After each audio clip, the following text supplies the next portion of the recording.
Last week we thought about how we go about taking those very clear opportunities where people ask us specific questions about the gospel, and we thought about turning them to the words of Jesus or to encounters that he has with people as a good way to help them think about those more. And today we're going to think not so much about those very clear opportunities, but rather how we just bring the gospel to bear on our everyday conversations with non-Christian friends and family. I don't know about you, but I find that when I'm speaking with my Christian friends, people in the church family, naturally the gospel and its impact on the sorts of issues, news items, or the mundane stuff that's happening, or serious things that are going on in people's lives, the gospel is just naturally brought to bear on those in conversation and discussion. We're quite good at times of trying to see the implications of who Jesus is and what he's done and what it means for us to follow him. How those implications follow through into these specific situations or ideas or things that we'll be facing. However, when I'm then instead with a group of non-Christians, I suddenly feel much more self-conscious about engaging in that sort of conversation. And sometimes I even sort of mentally sort of race ahead in my mind about what I could be saying or what they'll say in response. And suddenly what seems very natural with Christian friends suddenly seems very awkward and weird with non-Christian friends. And yet, look, I don't want to encourage us that doing that, just showing how our Christian worldview, our Christian understanding, our Christian joy makes a difference to these just everyday stuff that we talk about. It's actually a great way to be witnessing to our friends.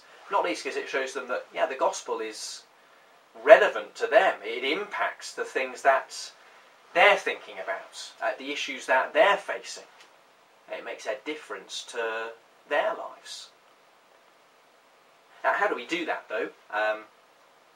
Well, again, one thing we must be aware of is sort of suddenly trying to import in a whole load of information, sort of railroading a conversation to turn it into a run-through of a full gospel overview or 2 ways to live or something like that. No, we're just trying to be conversational in the way that we speak about things.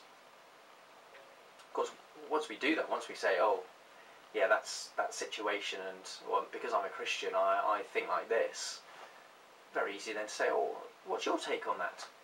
And for the conversation to develop like that, hopefully sparking further and further interest in Jesus. I think one of the best things that we can do is to be practicing together. I hope that it's true in your growth groups that, yeah, the gospel is brought to bear in everyday conversation amongst you. So that you start to join the dots of where the truths of the gospel and the Bible's teaching do hit our everyday lives and situations. But it's worth as well sometimes thinking hard about, oh, if this came up in conversation with one of my non-Christian friends, what could I say next?